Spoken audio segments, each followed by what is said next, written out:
1000 subscriber करना कोई मुश्किल बात नहीं है, लेकिन अगर तुमने सही स्ट्रेटजी के साथ काम नहीं किया तो हो सकता है 1 साल के बाद भी तुम्हारे पास 1000 सब्सक्राइबर भी ना आ पाए। इसीलिए इस वीडियो के एंड तक जरूर देखना, क्योंकि इस वीडियो में एक प्रैक्टिकल रोड मैप देने वाला हूँ जिससे 0 से लेकर 1000 सब्सक्राइबर पहुंचना आसान हो सकता है। तो आइए वीडियो स्टार्ट करते हैं। सबसे पहले आता है क्लियर नीश। अब कुछ लोग बोलेंगे मेरा नीश तो क्लियर ही है, तो आपकी जानकारी के लिए बता दूं, यहाँ सिर्फ नीश की बात नहीं हो रही, यहाँ बात हो रही है वीडियो टॉपिक्स की।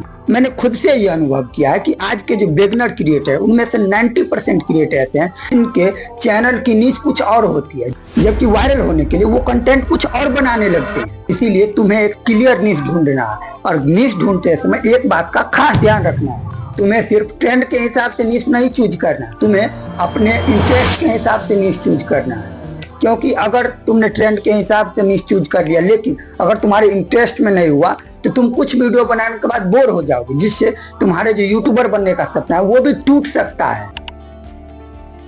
अगर तुमने ध्यान दिया होगा तो तुम बताओ कि किसी भी कंटेंट के कितने मुख्य पिलर्स होते हैं। और यहाँ पर बात खंबे वाले पिलर की नहीं हो रही है, बल्कि मेरे कहने का ये मतलब है किसी भी वीडियो के सॉल्यूशन देने के कितने माध्यम है। बताओ। अगर नहीं पता तो चलो मैं बताता हूँ।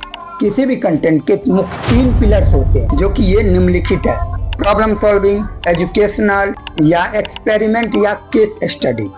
या तो आपका वीडियो किसी प्रॉब्लम का सॉल्यूशन दे रहा होगा, या फिर आपका जो वीडियो वो किसी को एजुकेशन पर्पस के हिसाब से लग सकता है, या हो सकता है आपका वीडियो किसी कोई एक्सपेरिमेंट करके उसका केस स्टडी, उसका कंक्लूजन निकाल रहा होगा। अगर आपको कोई और कंटेंट पिलर के बारे में जानकारी हो तो कमेंट जरूर कर, मैं उनका जिक्र अपने नेक्स्ट वीडियोज में करूंगा। इस समय में जितने भी कंटेंट क्रिएटर यूट्यूब पर कंटेंट क्रिएट करे उनमें से 90% ऑफ क्रिएटर ऐसे होंगे इस सोच के साथ यूट्यूब चैनल शुरू करते हैं कि मैं भी कुछ वीडियो बनाऊंगा और वायरल हो जाऊंगा और खूब सारे पैसे कमाऊंगा।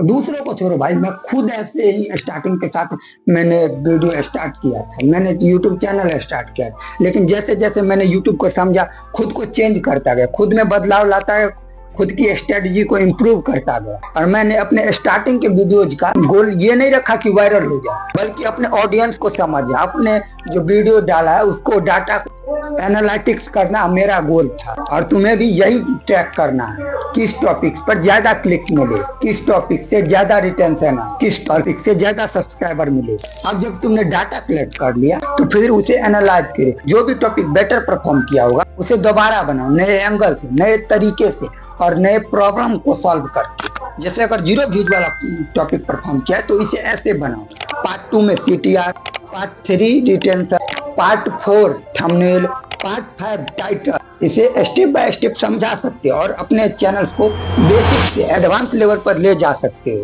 अब कुछ लोग बोलेंगे 1000 सब्सक्राइबर लाने के लिए मुझे कितने व्यूज चाहिए होंगे। आपकी जानकारी के लिए बता दूं कि 1000 सब्सक्राइबर करने के लिए एक वायरल वीडियो ही काफी है। लेकिन अगर व्यूज की बात करें तो लॉन्ग वीडियो में 1000 व्यूज पे 1 सब्सक्राइबर तो मिल ही जाएगा।